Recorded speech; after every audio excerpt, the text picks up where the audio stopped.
प्यारे देशवासियों, नमस्कार। कितने दुख की बात है कि एक ऐसी मानसिकता के व्यक्ति आज प्रधानमंत्री की कुर्सी पर बैठे हैं जिन्हें देश की कोई चिंता ही नहीं है, देशवासियों की कोई चिंता ही नहीं है। इतना दिखावा, इतनी झूठ आज तक किसी प्रधानमंत्री के अंदर ये देखने को नहीं मिली है। ये हमारे लिए बहुत ही दुख की बात है, बहुत ही चिंता का विषय है ये। यानी प्रधानमंत्री महोदय बिल्कुल एकदम वहाँ की कोई खबर ही नहीं है इनको, यूक्रेन में क्या हो रहा है। यहाँ केवल ढोल पीटने के लिए हैं कि वहाँ सब ठीक ठाक चल रहा है। वो जो ठीक चल रहा है वो यहाँ बच्चे जो आ रहे हैं वो बता रहे हैं, वो बयान कर रहे हैं। कल इन्होंने रूस के राष्ट्रपति से बात की है और अखबारों में ये छपा, जो कि बात हुई नहीं थी, अखबारों में ये छप गया है कि प्रधानमंत्री ने जब रूस के राष्ट्रपति से बात की है तो रूस के राष्ट्रपति ने 6 घंटे तक फायरिंग बंद करने का आदेश दिया है, युद्ध बंद करने का आदेश दिया है, ताकि भारतीय वहाँ से आराम से निकल सकें।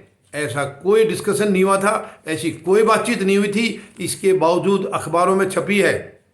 क्या इतना गैर जिम्मेदार मीडिया हो जाएगा? मीडिया तो गैर जिम्मेदार जब से ये सरकार आई है तब से इनका पिट्ठू है, नतमस्तक है, इसलिए उसको गोदी मीडिया कहा जा रहा है। लेकिन ये कितने शर्म की बात है, 140 करोड़ लोगों की शर्म नहीं है इस मीडिया को। ये चंद मुट्ठे भर लोगों की जो नेता बनकर बैठे हैं, अपने आप को नेता कहते हैं, उनकी चिंता है इनको, उन झूठ बोलने वालों की चिंता है इनको। आज सुमी में क्या हालत हो रही है, क्या प्रधानमंत्री महोदय देखेंगे उसको? प्रधानमंत्री महोदय आज बनारस में रोड शो कर रहे हैं, रोड शो कर रहे हैं, और वहाँ जो बच्चे पहुँचे हैं देश में उनके साथ गप मार रहे हैं, गप मार रहे हैं, ये दिखाने के लिए कि सब कुछ ठीक है और प्रधानमंत्री कितने महान हैं। वहाँ पर यह तक पेश किया गया है कि भगवान के बाद अगर कोई है तो वो आप हैं। शर्म आनी चाहिए, ऐसे व्यक्तित्व को अपने आप को भगवान बना रहा है। यानी आप अपने आप को भगवान साबित करना चाह रहे हैं। प्रधानमंत्री महोदय, ये ऐसा वक्त रहा तो ऊपर वाला आपको इंसान के लायक भी नहीं छोड़ेगा। आप तो भगवान बनना चाह रहे हैं। भगवान बनने के लिए आपके अंदर क्या क्या होना चाहिए, क्या क्या खूबियां होनी चाहिए, तब भी आप नहीं बन सकते हैं। आप अपने अंदर झांकिए, कितने गैर जिम्मेदार हैं आप। झूठ बोलने से आपको फुर्सत नहीं है, दिखावा करने से आपको फुर्सत नहीं है, केवल जुमलेबाजी। क्या ऐसे देश चलता है? क्यों देश को बर्बाद करने का ठेका लिया आपने? अगर आप नहीं चला पा रहे तो छोड़ दीजिए प्रधानमंत्री महोदय। 140 करोड़ लोग हैं यहाँ, 140 करोड़ में एक से एक दिग्गज बैठे हैं, एक से एक डेडिकेटेड ईमानदार, एक से एक, वो चलाएंगे देश को। आप खाली कर दीजिए कुर्सी को, मेहरबानी करके। ये देश बर्बाद नहीं करने के लिए ऐसे नहीं छोड़ा जा सकता आपके हाथों में। आपने तो बिल्कुल सत्यानाश करके रख दिया देश का। वहां उसमें सुमी में आप जाकर के देखिए, कितने छात्र अभी भी हैं, उनके पास पानी नहीं है पीने का, बाहर जाकर के बर्फ इकट्ठी करके ला रहे हैं, उसको पिघला करके वो पी रहे हैं। कुछ खाने के लिए नहीं उनके पास में, कई कई किलोमीटर पैदल चलना पड़ रहा है उनको, ना कोई टैक्सी है ना कोई और गाड़ी है। कितनी शर्म की बात है ये। और प्रधानमंत्री महोदय यहाँ जश्न मना रहे हैं, उन स्टूडेंट्स को ये दिखा रहे हैं कि आप ही हैं देश के हितैषी। आपको कितनी चिंता है देश की। प्रधानमंत्री महोदय, आपको चिंता है तो केवल यूपी के चुनाव की चिंता है, केवल यूपी के चुनाव की चिंता है आपको। क्यों आपको देशवासियों की चिंता नहीं है? क्यों वो बच्चे आपने भगवान भरोसे छोड़ दिए? प्रधानमंत्री की कुर्सी पर आप बैठे हैं कि आपकी जिम्मेवारी नहीं है? समय रहते आप नहीं जागे, समय रहते आपको होश नहीं था कि उन बच्चों को लाना है। जब सब कुछ बिगड़ता नजर आया तब आप जागे हैं। उसमें भी आप नाटक कर रहे हैं। अभी आप नाटक कर रहे हैं रोजाना। ये रोड शो इतना जरूरी नहीं है प्रधानमंत्री महोदय। आप हार जाएंगे तो क्या आग लग जाएगी, क्या आसमान फट जाएगा? आप हार जाएंगे तो दुनिया हारती है, आप भी, और आपको तो हारना ही चाहिए। आप जीतने लायक है ही नहीं, आपको जीतने से तो सत्यानाश हो रहा है देश का। आपको तो हारना ही चाहिए और आप हारेंगे। मैं आपको विश्वास दिला सकता हूं प्रधानमंत्री महोदय, 10 मार्च को आप देख लेना आप कहां खड़े हैं। अब कहां खड़े देख लेना। इन बच्चों के माँ बाप की चिंता कितनी बढ़ी हुई है। यानी ये सुप्रीम कोर्ट में भी केस चला गया है इवैक्यूएशन करने के लिए। फिर आप किस चीज की सरकार चला रहे हैं? आप क्या जिम्मेदारी निभा रहे हैं? अगर माननीय सर्वोच्च न्यायालय में केस डालना पड़ा है कि जल्दी सरकार को आदेश दीजिए वहां से बच्चों को निकालने का, तो आपकी सरकार कहां खड़ी है? शर्म की बात है सरकार के लिए। उस सरकार और उस प्रधानमंत्री के लिए इससे ज्यादा शर्म की बात और क्या हो सकती है कि आपके खिलाफ एप्लीकेशन लगी है सर्वोच्च न्यायालय में, तो आप क्या कर रहे हैं? आपको केवल चुनाव। अब आप रोड शो कर रहे हैं। आपने रोड शो वहां सुमी में क्यों नहीं किया जाकर के? वो रोड शो दुनिया देखती, पता चलता तो हम भी कहते हैं इस बच्चों के बाद। यानी वो कह रहे थे कि भगवान के बाद शायद आप ही भगवान हैं। आपको यही कहलाने का शौक है तो आपको वहां जाना चाहिए था, वहां जाना चाहिए था प्रधानमंत्री महोदय। इतने यहां बनारस में बैठ करके आप बच्चों के साथ गप मार रहे हैं, अपने आप को ये भगवान साबित करने की कोशिश कर रहे हैं। ये शर्म की बात है। शर्म की बात है। जाकर के हालात देखिए, उनके पास कुछ नहीं है, कुछ नहीं है उनके पास में। अपने अपने बंदोबस्त से कई कई किलोमीटर, 20-20, 25 किलोमीटर पैदल चल करके वो कहीं कहीं धीरे धीरे कहीं से पहुंच रहे, वहाँ उसको कई जगह बॉर्डर पर घुसने नहीं दिया जा रहा है, ट्रेनों में घुसने नहीं दिया जा रहा है। और आपने वहाँ अफवाह फैलवा दी, अखबार में निकलवा दिया कि 6 घंटे के लिए रूस ने युद्ध बंद करने के लिए कहा है। ऐसी कोई बात हुई नहीं है। क्यों आप ड्रामेबाजी कर रहे हैं? क्यों इस देश को बेवकूफ़ बना रहे हैं? आप 140 करोड़ लोगों को क्यों पागल बना रहे हैं? आप कितने इंटेलिजेंट है प्रधानमंत्री मोदी, ये देश जानता है, ये देश जानता है। अगर पहले किसी ने कम जाना होगा तो इस 8 साल में तो पूरी दुनिया जान की है कि आप कितने पानी में हैं, आपकी कितनी औकात है, ये पूरी दुनिया जान की है। आपको बर्बाद करने के लिए ये देश नहीं दिया गया था। शुरू में ये दिया था कि पहले भ्रष्टाचार पिछली सरकार में हुआ था, शायद आप इसको सुधार करेंगे, क्योंकि आपने लंबे लंबे बातें फेंके थे, लंबी लंबी फेंकी थी आपने, अच्छे दिन लाने की बात कही थी। क्या यही है वो अच्छे दिन कि ना किसी को खाने का मिल रहा है, ना किसी को पानी पीने का मिल रहा है, और ना किसी के पास नौकरी है, महंगाई की आग लगी हुई है? यही है वो अच्छे दिन?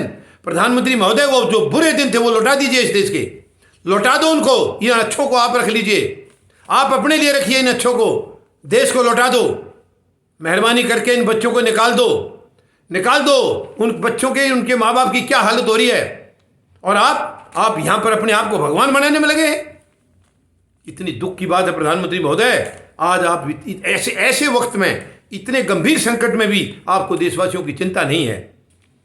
आप ही की सरकार थी 2014 में भी, तब भी वहां पर ऐसे ही हुआ था, लेकिन उस टाइम विदेश मंत्री थी सुषमा स्वराज, समय रहते उन्होंने सब कुछ एक्शन ले लिया। आज आपके विदेश मंत्री क्या कर रहे हैं? क्या कर रहे हैं विदेश मंत्री? क्या काम है उनका? विदेश मंत्री का कोई काम नजर नहीं आ रहा जमीन में, ना ही प्रधानमंत्री का आ रहा है। प्रधानमंत्री महोदय, केवल टेलीफोन पर बात करने से नहीं होता है, एक्शन क्या हुआ, उसका जमीनी जो रिजल्ट आना चाहिए था वो कहां चला गया? मेहरबानी करके ड्रामेबाजी बंद करिए, प्लीज बंद करिए, खिलवाड़ मत करिए देशवासियों के साथ में।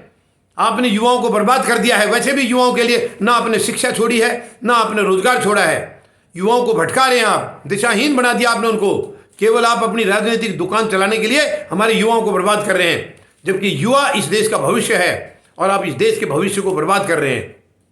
मेहरबानी करके ऐसा मत करिए, जागिए प्रधानमंत्री महोदय। ये रोड शो फिर क्या करेंगे आप? 2 दिन बाद चुनाव हो जाएगा, 10 को नतीजे आ जाएंगे, आपकी औकात आपको पता चल जाएगा। फिर क्या करेंगे? फिर कहां छिपेंगे आप? फिर कहां छिपेंगे? ये तो तब तक भी मुझे आते नजर नहीं आ रहे बच्चे। अभी आज 9 दिन हो गए युद्ध को चलते हुए, और आप युद्ध से 1 दिन पहले आपने एक हवाई जहाज भेजा है। क्यों 10 दिन पहले नहीं भेजा आपने? क्यों 15 दिन पहले नहीं भेजा? और क्यों 8-8, 10-10 हवाई जहाज शुरू से नहीं भेजे? क्या ये गैर जिम्मेदारी नहीं है? क्या ये देश हित में आप काम कर रहे हैं? यही जिम्मेवारी होती है एक प्रधानमंत्री की। बहुत दुख है, बहुत दुख है कि ऐसी मानसिकता का इंसान आज हमारे प्रधानमंत्री की कुर्सी पर विराजमान है। प्रधानमंत्री महोदय, निवेदन है मेरा, अपील है मेरी आपसे, छोड़ दीजिए इसको, खाली कर दीजिए इसको। बहुत काबिल लोग पड़े हैं इस देश में, एक से एक काबिल हैं, बहुत सुंदर तरीके से देश को चलाएंगे। मैं रियली बता रहा हूं, अब आपको क्या कहूं समझ में नहीं आ रही प्रधानमंत्री महोदय। आपको किसी का असर नहीं हो रहा है, किसी के कहने का कोई असर नहीं हो रहा है। इंसान वो होता है जिसको हालात को देख करके खुद ब खुद शर्म आ जाए कि ये मेरी वजह से क्या हो रहा है। लेकिन आप तो केवल यह भगवान बनने के लिए लगे हुए। एक प्रधानमंत्री का काम नहीं है रोड शो करना स्टेट में जाकर के। एक स्टेट की एक कंस्टिट्यूंसी में जाकर के प्रधानमंत्री रोड शो कर रहे हैं स्टेट के चुनाव के लिए, राज्य के चुनाव के लिए। तो आप कहां प्रधानमंत्री के काबिल हैं? ये पार्टी वर्कर्स का और स्टेट के वर्कर्स का, उनका काम होता है ये। एक प्रधानमंत्री जो देश का है उसका काम किसी कॉन्स्टिट्यूशंसी में जाकर के रोड शो करने का नहीं है। आपको रोड शो करना चाहिए था यूक्रेन में जाकर के, आपको वहां जाना चाहिए था अपने छात्रों के साथ में, उनको लाना चाहिए था, तुरंत आपने प्रायोरिटी देनी चाहिए थी। लेकिन उनको आप भूल गए, उनको तड़फने के लिए छोड़ दिया है। कितने खतरे हो रहे हैं। अब बताइए, आज एक और बच्चे को भी गोली लगी थी, शुक्र है भगवान का लाख लाख बच गए। वो काफी देर उसको होश नहीं आया था। ऐसे और क्या हादसा नहीं हो सकता है? उन बच्चों को एक एक मिनट मुश्किल हो रहा है, एक एक मिनट उनको अनहोनी नजर आ रही है, और आपको कोई चिंता नहीं है। आप अपने आप को भगवान का दर्जा दिलाने के लिए यहाँ बैठे हुए बनारस में।